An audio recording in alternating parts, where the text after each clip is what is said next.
Salam, hər vaxtınız xeyir olsun. Bugün sizlərlə yuxadan çox dadlı, həm də doyumlu, ləzzətli qəlyanaltı resepti paylaşacağım. Əvvəlcə içliyini hazırlayaq. Bunun üçün bir ədəd toyuq filesini orta ölçüdə kub-kub doğrayacağım.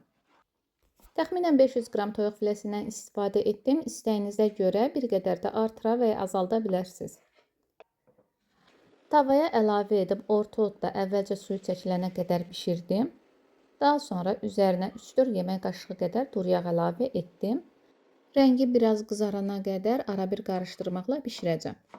2 ədəd orta boy bibəri xırda kub-kub doğradım. Toyuq filesi də artıq bu şəkildə olub, üzərinə bibəri əlavə etdim. 1 ədəd iri pomidoru da orta ölçüdə kub-kub doğrayıb üzərinə əlavə edəcəm. Qeyd edim ki, verdiyim içliyin resepti 10 ədəd orta boy yumru yuxa üçün nəzərdə tutulub, istəyə görə içliyinizin miqdarını artıra bilərsiniz.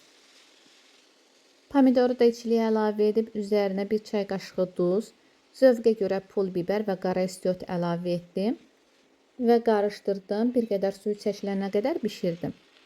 Rəngi də bu şəkildə dəyişir biraz və dadlar bir-birinə qarışıb çox ləzzətli içliyi alınır. Mən pizzanın üzərinə də hər zaman içliyi belə bişirirəm. 200 qram Holland pendirini sürkəzin iri gözündən keçirtdim. Və artıq hazırladıqlarımı yuxa ilə birləşdirmək zamanı gəldi. 10 ədəd yumru yuxadan istifadə edəcəm. Qeyd etdiyim kimi içlikdən yuxanın bir küncünə qoyub üzərinə Holland pendiri əlavə edərək bir tərəfindən gördüyünüz formada bükürəm. Qeyd edim ki, bişirdiyimiz qarışım soyuq halda olmalıdır. İsti olsa yuxalarınızı bükən zaman cıra bilər. Təkrardan göstərim. İçlikdən bir küncünə uzunsov formada qoyub üzərinə pendir səpdim.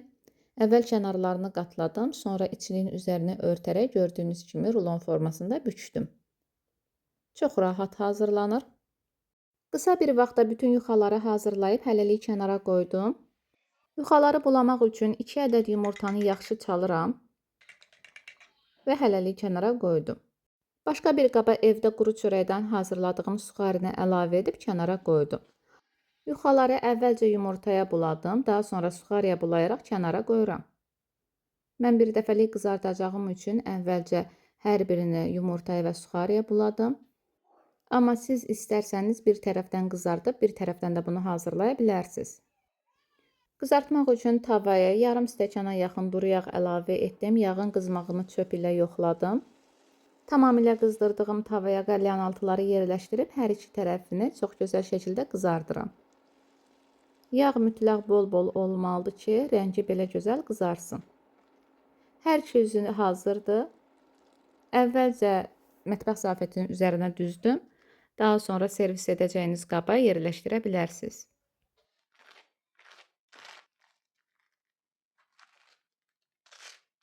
İsti-isti yeyəndə çox gözəl xırçıldayır, amma soyuq şəkildə də çox ləzzətli alınır.